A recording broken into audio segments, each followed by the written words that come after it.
Hello, everybody, and thank you so much for joining me tonight. Tonight, we'll be talking about Chapter 6 Boolean Functions. The chapter, you're going to see that the title is Boolean Function. You may ask, why are they saying the title as Boolean Function? As you notice, my autocorrect is detecting that it's a wrong thing. So, the Boolean function is basically, if it is in singular, it's talking about the value of Boolean logic in the digital world nowadays. That's one meaning. When we say Boolean functions, now we're talking about the math of the process, okay? What is a Boolean function? Okay, what is it that we're using this Boolean logic and we hear so much about it? Well, when you hear Boolean, generally we're talking about true or false. That is the value. That is what we are definitely mentioning here. So why are we using this logic of true or false here? Well, common sense, because we're dealing with zeros and ones. Zero means there is a current passing. One means actually the opposite. Zero means there is no current passing and its current is interrupted. And one means it is not interrupted and there is a connection. So generally in electronics, if we are talking about a zero, so this will be going to the ground, GND, and this will be a VCC, a voltage continuous current. So if it is not connected, this is an interrupter. If it is not connected, meaning there will be a zero here. But if it is connected, this value here will be a 1. That is the main thing of the logic using Boolean in what we're going to be talking about. So that is the main thing, right? Now, what are those functions? What are we gaining by using the Boolean? And that's exactly what we're going to see in this chapter. Now, the learning objective, just understand the Boolean operations, the truth tables. We mentioned a few of these, Boolean expressions, gates, logic diagrams, basic simplification, and why is it important, and master Boolean operations through tables, Boolean expressions, gates, and logic diagram. This type here, it needs some practice, okay? You will take some time. Of course, you'll have to master those identity laws. If you know the identity laws, you'll be able to simplify Boolean expressions, and you can build something simpler. And I'll tell you exactly in a minute why. Implement basic identities of Boolean algebra and basic simplification of Boolean expressions. Very important, because we could give you, let's say we wanted to do a function, and we know what the outputs we want at the end. I'll give you a small example. Let's say, we're going to go and start with this. Let's say we want to create some type of a light show, okay? And we want a bulb here and a bulb here and a bulb here and a bulb here. We want them, let's say this is green, this is blue, this is yellow, this is red, right? And we want them to flash in some sequence to give us some nice show, basically, right? Like flashing based on the music. And you can even see that is something very feasible if you just have some music go into some board, and if some functions or some tones are reached at a certain level, some tones are reached, they are picked up by a circuit board, right? And this function will be one output, this one will be an output, this one will be an output, and this one will be an output. Okay, you have the like electronic board that you can build. Trust me, this is something you can do. And then these 4 outputs, you can play with them with some gates, and then you're gonna bring them in another thing that will have some gates in here. And then in these gates, a combination of gates, you're going to have some new 4 outputs that you're going to send and put them connected and connect them directly to these bulbs. By having something like this, you can simply play however you want with the lights that you're going to have in here based on the music that you're playing. Okay? We'll include some creativity to pick up these levels, which you can go to YouTube and figure it out. But to create these gates, you'll see by the end of this chapter, you probably can figure out this part right here. Okay, so really cool stuff to do. And I did play with stuff like this when I was still studying electronics overseas. Awesome stuff. Believe me, this is something that I love playing with. Plus, the gates, they're cheap. You can buy some gates, and well, that's why simplification matters. If you have a function that is too complicated, you will have a hard time building all those gates. You may end up with 30, 40 gates that you need to play with. But if you simplify the function, let's say it has 4, x, y, z, and t, for example, and you have this function giving you some kind of an output. If you simplify this output so it has less operations involved, less gates involved, then you have a better way to represent this function without having to spend too much money in those gates. That's you if you're buying these gates. But think about it if you are using these gates for some kind of important industrial role, for example. That means every gate you introduce, it's more operational time that you're adding. Every operate or operand you're using, that's more time. So the execution of this function will take longer, especially if you scale this stuff to a higher level. So now you understand why is it important to understand the logic, why is it important to have a way to simplify it mathematically before you start building stuff. Okay, let's go to the next definition. We talked about AND operators, as I explained before. It's almost like multiplication, but it's really not, okay? Or almost like a plus sign, but it's really not. Even the presentation is actually done the same way. AND is represented with multiplication, or is represented with a plus. Not is represented by a bar. As I explained in the previous chapters, there's multiple ways of representing a not. In this course, we're going to use bar. So if we say x bar, that's actually the inverse of x. Okay, inverse of x, if we're doing it, basically if it's a 0, if x is a 0, the output is a 1. If x is a 1, output is a 0. That's all it is. That's the inverse. Multiplication, we already talked about it, and we're going to see a little bit more about that. Now, the Boolean function, a function whose input and output take values from zeros and ones or true or false. Why is that important, true or false? Because sometimes we are using different technologies, okay? I remember a long time ago when we were using, there is either TTL, and they respond to a 1 in different ways. The circuits built by this technology, a 1, I think it's around 0.5 volts. Anything that goes above 0.5 volt, no, 0.5 volts, I think it's a 1. I can verify this.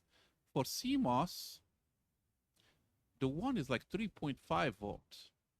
So anything that's below 3.5 volts is considered a 0. Anything above 3.5 volts is considered a 1. So if you can see now the dilemma, right? If you're going from TTL, you have a circuit from TTL and it's giving you a 1, and then you directly put it in a circuit that's a CMOS built, you're going to have a problem. This one will be considered as a 0 here. This circuit, because it's CMOS, it will see it as a 0 because it's too low. So what we do, we have some genius ways of taking care of this. So whenever we see a 1, we convert it to a 0. And then whenever we see a 0, convert it to a 1.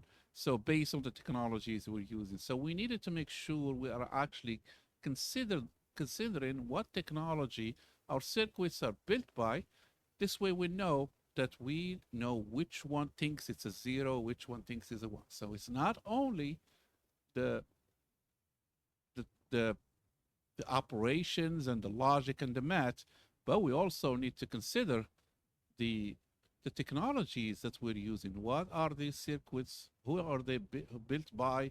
And things like that. And I can even share with you, there is other things that we needed to consider. For example, there is something called hysteresis.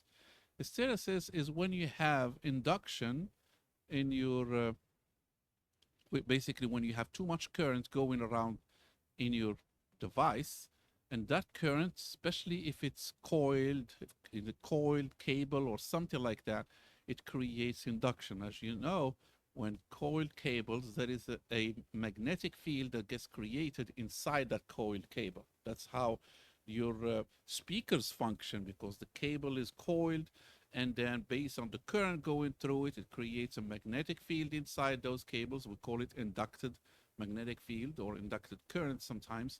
And then that vibration, you have like a rod inside, the rod starts vibrating, and that's when you have sound. That's how your speakers, to some research to see how speakers operate. Now, that current, if you have a rod, imagine if you don't have no rod, but you have a coiled cable, a small example so you know what hysteresis is.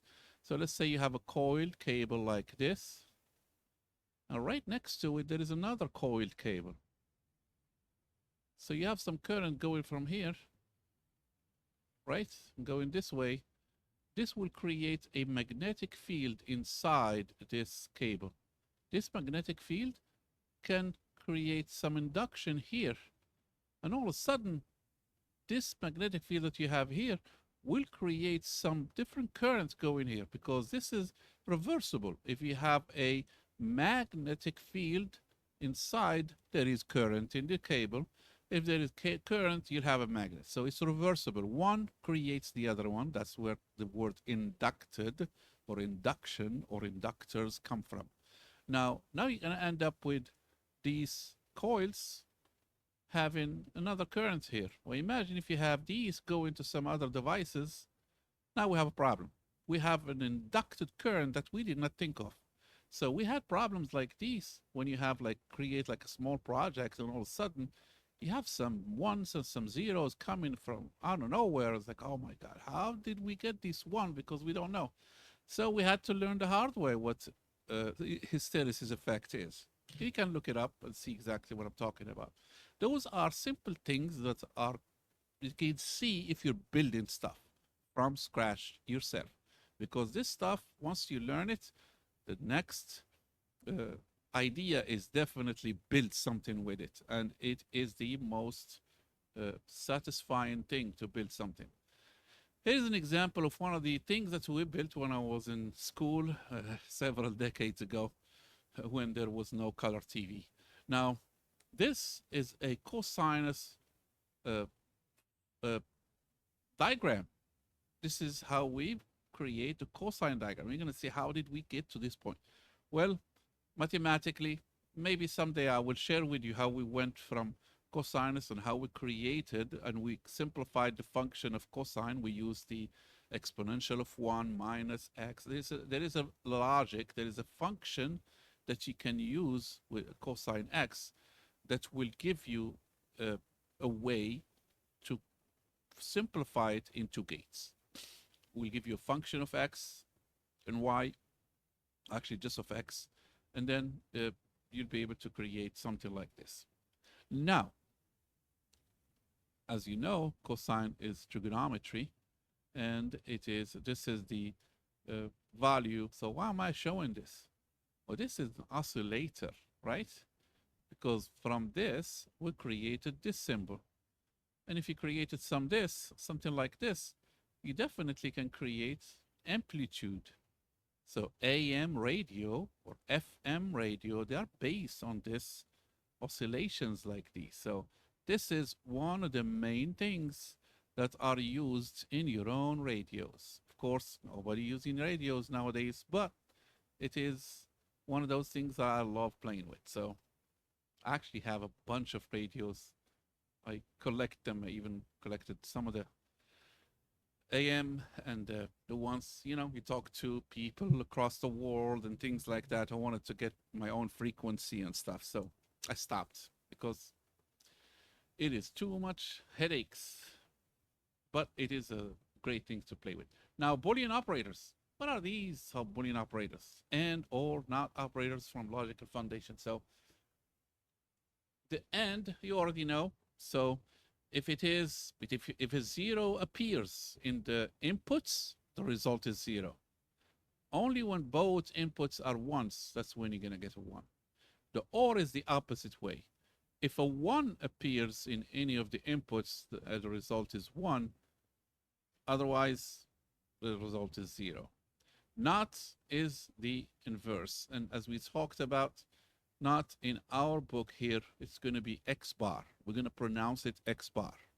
We say X bar plus Y plus X plus Y bar. So the bar is sometimes you're going to have to consider what is the bar above what. You know, if it is X bar plus Y, it's different than X plus Y bar, between parentheses bar, right? So remember those parentheses, they basically, if you have a bar, you have to make sure that you cover whatever function that you're dealing with. You see we have some examples here that will tell us.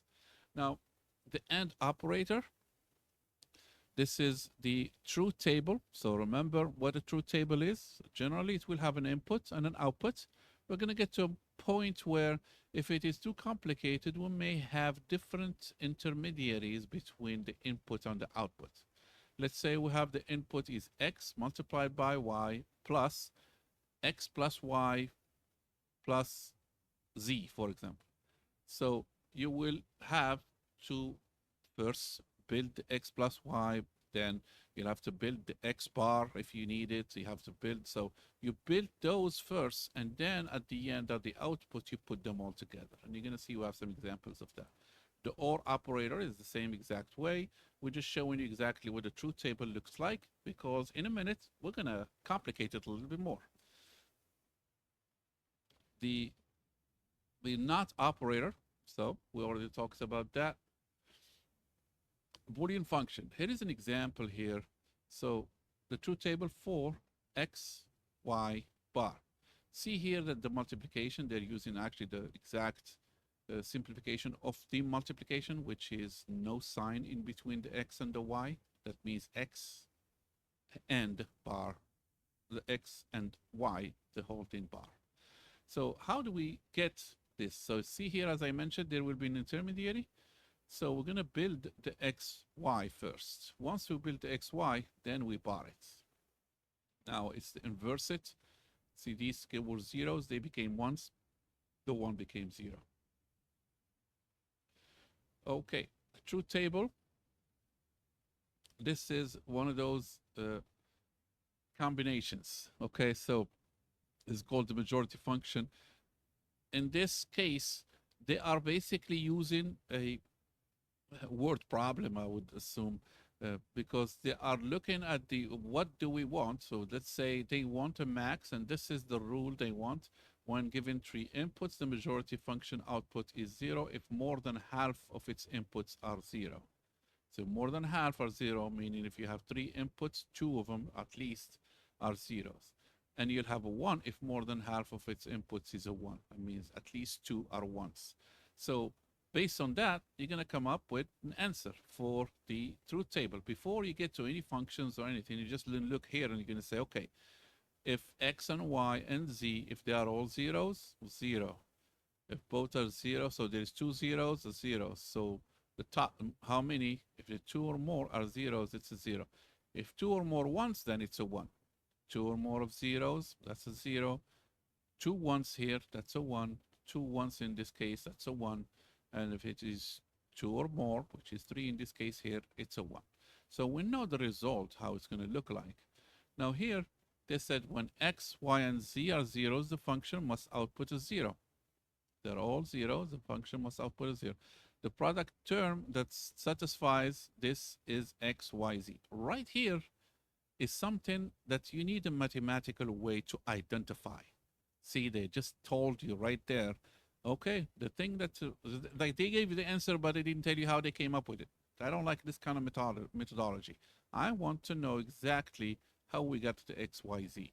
So in this course, there will be a time where no matter what outputs I'm going to give you here, I'm going to show you how to turn this into a function, into something with X and Y's and based on the input. We're going to use some clever techniques like a kernel table and some other cool things, and we're gonna be able to create a function. Then we're gonna learn how to simplify it so we can make it simpler to implement using gates. That's basically it. In this case, they said, okay, this right here is implemented by this XYZ, and then they said if X is 1 and Y is 0, Z is 1, this function must output a 1. So if it must output a 1, notice that what they did, they just barred the X, the Y here. So the product of the satisfy is X, Y bar, and then Z, okay? So according to the truth table, the product term of this can be easily generated. This is the kind of stuff I don't like to say, because you say easily generated, but he didn't explain it to our students, right? So the way they're thinking is just add in these two, right? So these are the functions, basically add this function to this function. So which one, if when you have whatever one is true, the result will be true. So that's basically the way, but we will see. We're gonna learn some things here in this class, especially about gates. So physical implementation of Boolean operators. So these are logical gates. This is how we write them, okay? You see how this one doesn't have a, it's like curved. This one, it has a point, and the not gate, it's a rectangle, as you see, or triangle, I mean, I'm sorry. Now, the XOR gates, it's like an and, it's like an or, see? But you add this line right here. And if you invert in it, you can add this circle at the end. Every time you see a circle, you're actually inverting the gate, okay? This is XOR, this is XNOR. Weird name, but XNOR. Some people pronounce it XNOR just to play with it, but it's XNOR. Now, that's it. Remember this rule right here. When you put a circle, that means you're inverting the output. Or sometimes you can put the circle right here. It means you're inverting the input, then sending it to the gate. Now, universal gates, some really cool gates here, as you see. This one is a NAND gate. This one is also a NAND gate. And you can tell because NAND gate is what? It's XY bar, because you have, it's a NAND. It's not AND, it's a NAND. The N here means it's not AND, okay? So using the rules, the identity rules we're gonna go over, you're gonna see that this gate right here, XY bar, is actually X bar plus Y bar. See, as you see here, it's XY, X bar plus Y bar. That's the same function. And this is a distribution list, identity rule that you're gonna see here. So what they did basically is inverting X, inverting Y. See, that's X bar plus Y bar, inverting them first before sending them through the OR gate. So here it was the AND gate. Now here it's an OR gate. See, there's a plus between the X bar and the Y bar. Okay, so let me write it again so we don't forget it. This is a very important rule that will confuse you sometimes. So if you do X, Y, the whole thing is bar. When you convert this, it's like you're distributing the sign, but then whatever is in here will change. If it was AND, it becomes OR. If it is OR, it becomes AND. Let's do it again. So X and Y, the whole thing bar is actually X bar. This bar would go on X. And then this AND right here changes to OR Y bar. So this right here becomes, so if you had, for example, x plus y, the whole thing bar, what do you think the answer would be? Just like we just said, the rule is simple. You bring these to these two, and then you take this, not the circle. Oh my God, circle is actually XOR. Let's not put a y because I don't want to confuse you. It's a plus, right?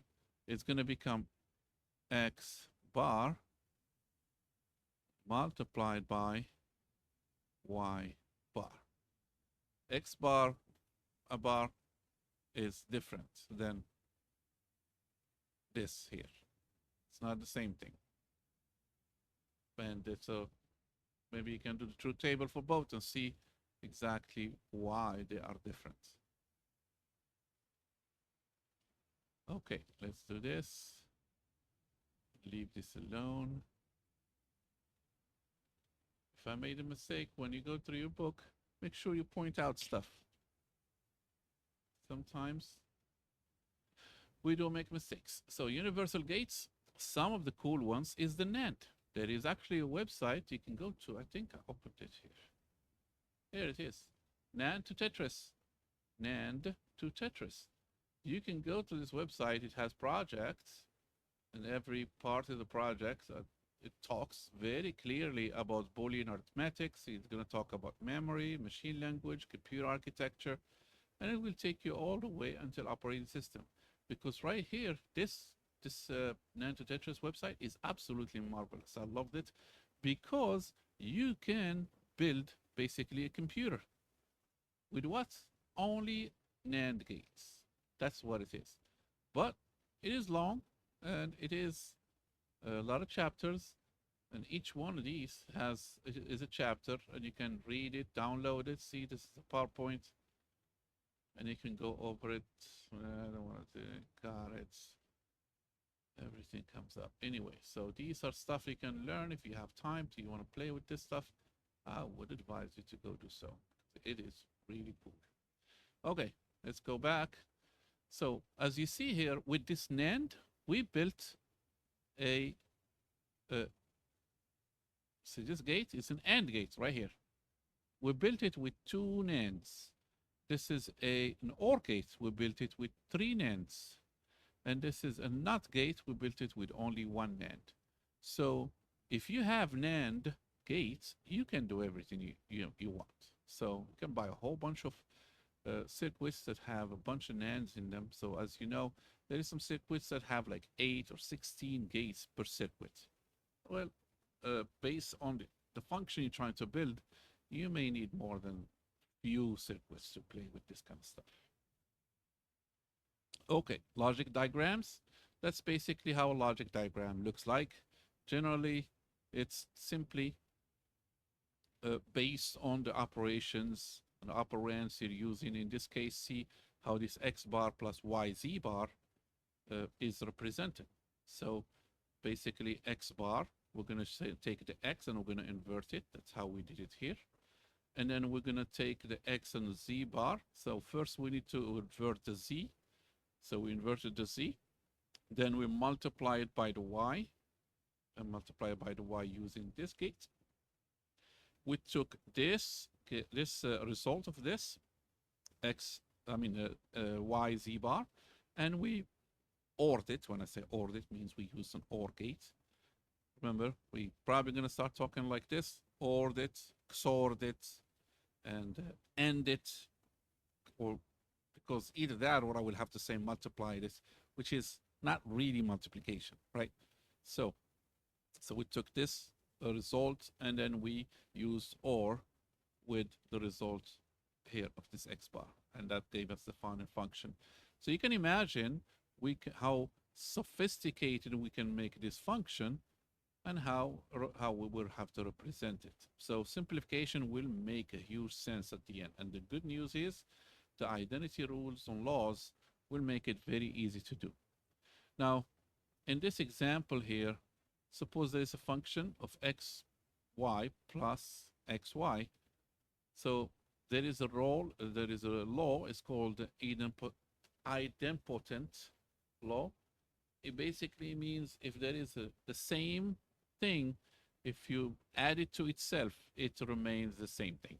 Okay, whatever in digital world, whatever you add to itself, any variable or any function of x, if you add it to any function of x, the result will be the same, the function of x itself. You can test it because all results you have is what? 1 or 0, right? If this ends up being a 1, that means you're adding 1 to 1. What's 1 to 1? It's still 1. That means it remains the same. If you add in 0 to 0, the result is 0. That means it remains the same. So that's what they said here. So if it is xy, adding it to itself, the result will be itself. We don't need to complicate it, and we don't need to talk anymore about it because that is how simple it is. Sometimes they don't explain it properly, but it is a lot simpler than the way and the words they use. Now let's look at this example here. So x, y, and z, they only barred the yz, so x is not part of this. Then here they barred all of them, and here they barred only the x, okay? So when you add them, you add these three, notice what they did here. They took out the y and z bar because it's in both of them, y, z bar. This one right here is common here, and it's common here. And they multiplied by x and x bar right here. And they still added x, z. Now, the inverse, so x plus x bar, any number, every time, if you take x and you add it to itself bar, the result is 1. How is that? So let's say x is 0. So 0 plus the inverse of 0 will be 1. The result is 1. Let's say x is 1. So 1 plus the inverse of 1 is 0. The result is 1. So no matter what x is, anytime you add a value with its inverse, the result is 1. So that's why this one here took the place of the x plus x bar. Now we still have the x z bar, here it is, and then the x bar z, here it is. Now this y z bar plus x z, what did we do with this? It's still the same value. So x bar z and y z bar. We're not going to do anything with this because 1 multiplied by anything, that's identity, 1 multiplied by whatever, the result is that whatever. So this one will go away, then you'll have this value. So this is the end of it. So from this, see how we simplified it? Now we have a smaller one. In this one, all we're going to do, we multiply y by z, then we bar it, and then we take x, we invert it, and then multiply it by z, and then the result we'll add it to the other function. So very simple. Okay, I hope I am not over doing this, but you have to go over this kind of stuff to see what we did. There is another example that's way too long, but follow the same rules, okay? So if you have any questions, make sure you ask me. I love this stuff, so I can explain it to you in a separate video if you want. Now, let's see. These are the identity of the Boolean algebra, okay? You have to take this. I would print it. If we're playing with this for the rest of the course, just know what these, or maybe save this in a file you have on your computer, or just keep coming back to this PowerPoint. Because you need to remember the identity law is anything multiplied by 1, this is for the AND form. Anything multiplied by 1 is x. For the OR form, anything plus 0 is x, remains the same. Now, null, anything multiplied by 0 is 0. Anything added to 1 is 1. You know the value here, right? Why? Because 1 plus, if x is 0, that's 1. If x is 1, that's 1. Of course, there is a carry, but that's 1 at the end, right? So that is basically these rules. X multiplied by itself, that's x. X plus itself, that's x. We just talked about it. This idempotent law. Inverse law, if you take any value and you multiply it by its inverse, the result is 0.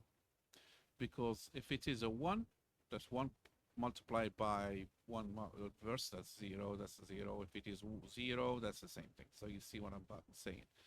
And then for the OR form, it's plus. So any value plus itself inverted, the result is 1. Okay, these are things that will help whenever you're doing simplification. There is few that these 4 laws here or 5 laws here that you see, just like in math or algebra, they are same. So commutative meaning you can flip them. You know, with the first one can become the last one when you're multiplying them. It's the same thing for the OR. You can flip them if you're using plus sign. The associative, when you have all the operator in between them is multiplication, you can associate the first two the same way. You associate the last two, the value will remain the same. And then for the pluses too, okay? But the rule here is that the sign is the same, okay? Plus, plus. This one is multiplication, multiplication. Distributive law, that's when you have both the multiplication and the plus, okay? So x plus yz is equal to x plus y multiplied by x plus z. So look at this. This is not in algebra in the decimal values, right? So here is weird, but it's actually valid because what we did here, we distributed the plus over the multiplication. So x plus y and z, it's actually x plus y and then multiplied by x plus z. So what we did here is we distributed this sign over this sign. So x plus y, z, we distributed this sign over this sign, which is the multiplication. So we made this, we distributed this over these two, just like we would have in math. We normally have x, y plus z. This distribution was very familiar with, right? Which is x, y plus x, z. But in digital world, the opposite is also true. We can distribute the plus over the multiplication. Remember this rule because it's really cool, right? Distributive law in digital world is different. So we made this equal x plus y. Then we take this sign and put it here.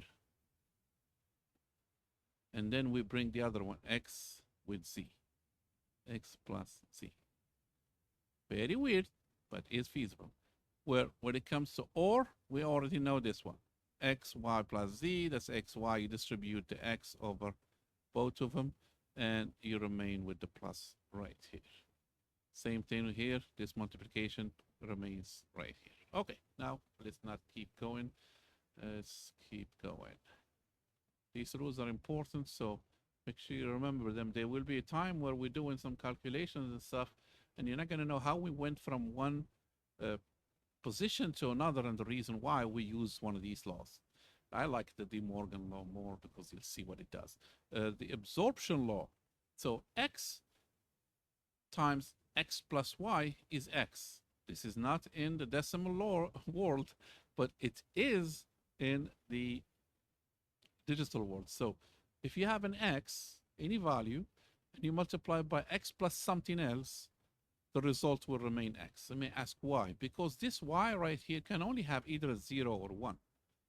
If it is a 0, that means it doesn't add anything. X multiplied by x is x, as you see here. And if y is a 1, x remains the same. If y is a 0, it will remain the same. So this value right here, x plus y multiplied by x, it will always equal x. And for this one here, just like the distribution, x plus x multiplied by x plus y, if you want to distribute it, you're going to see the value of x plus x, y, every time this one added to x, no matter what this value will be, the result will always be x. And the reason you can actually look at the value, look at the table, look at the truth table for these, and you're going to see that y it actually remains the same. You can actually see it if you do the truth table. The De Morgan law, that's where I started with. So it's if you have a bar of a xy, you distribute the bar over the two, but you change in the sign inside to the opposite. So if it was and, it becomes or. If it was or, it becomes and. Okay. Same thing here as you see, x plus y bar, it can be, it's xy bar. So if you change in the sign inside from plus to multiplication, that's the 2 is bar. Double complements, x bar is x. Okay, let's see. This answers this requirement, so we don't go too crazy. This is basically the truth table of the De Morgan law, if you want to see it in action. And that concludes this PowerPoint. So I would advise to go over the chapter, look at some of the examples, try to understand the simplifications they did. And that's important because it will show you how they went from one step to another. Specifically, let me see, I had one example. This example right here. This example right here in 6-9. See how they went, see how they changed it from, they went from here all the way until they got to this point right here. See how many gates we had here? So 1,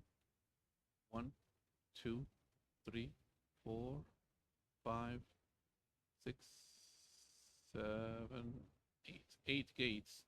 And then here we became 1, 2, 3, 4, 5. So we reduced it by 3 gates by doing these simplifications. 3 gates, that means we reduce it by some time, reduce it by computation, time, computation, efforts. So all that is important whenever you're doing simplifications. And it's not, this is very small. If you have a function that is extremely large, then the simplification will be of huge value. So that's why you'll have to learn those rules, the identity rules here, because they help in simplifications. Okay, that's all I have for you tonight. I really appreciate the time and patience. Make sure you, if you have any questions, if you have some projects you want to use this kind of stuff in, because my very first degree was in electronics. I used to build stuff with gates and processors and things like that. And we used to build our own boards, you know, the motherboard that you know, we used to build those, and we used to build our own circuits and things like that. And very old methods. We're not using technology at the time. We were using our own ways. And we burned our hands a lot. We spilled some really bad chemicals on our legs and our shoes and things like that. So it was not fun, but we did learn exactly. And of course, the good news is technology nowadays made everything simple and easier. You can just put a board and you can just laser it, and before you know it, the board is built already and all the connections are done for you. So, but that stuff costs some money, and there is always a way to go back to the old ways of doing things. And it's really cool to know those, how to do stuff. Now, again, thank you so much for your time and patience. I appreciate all the efforts you guys are making and you're putting in for those PowerPoints, for those the discussions. Make sure you spend some time with those discussions, okay? Don't wait until the last minute. Just try to do something that you're proud of, okay? This is one of those things. It will actually change the way you act and you work on your classes because it is important. What becomes hard, very soon you'll see it's going to become simpler and easier. The harder you work for your first classes in the university level, the easier the last classes or last years will become. because you'll be so proficient in what you're doing. And I can tell you, there, as you see, I have an accent. So my very first years, I had really hard time, even with the language itself. But then by the time I got to my master's level, I was writing papers that are 20, 30 pages long per week. So, and I'm not even going to mention the PhD level, because at that point, you're basically doing more than just bringing in resources and sources from other people. You're actually analyzing stuff, and you're even questioning credibility of writers and things like that. So we'll get to that level, of course, by the efforts you do at the beginning of your academic career. And that's one of the things I wanted to instill in you guys. You really need to take this seriously. It may be too simple for you. I know a lot of you know this stuff. I know a lot of you are very smart. It's cool, but be more proficient. Make it so easy that it becomes natural for you to just do this stuff. Okay. So take your time, read everything, try to understand everything, because as you go, you're going to see things going to get a little bit harder and harder and harder. But if you keep going with it from the very beginning, like anything you learn, the end will be very satisfying, because you'll feel you achieved something. And this stuff will stay with you, by the way. Okay. There will be a time where we get questioned, can we do this? And you'll be the only one knowing how to do it, which didn't come from research or anything. It just comes naturally. It's like, oh, I think I may be able to just do this with a couple gates. Like, what do you mean? Oh, I can build something that will do this with a few gates, and we can connect it, whatever, whatever, whatever. But that comes with that confidence I want you to build by actually really studying this stuff. Anyway, thank you so much, and have a good evening. Bye bye.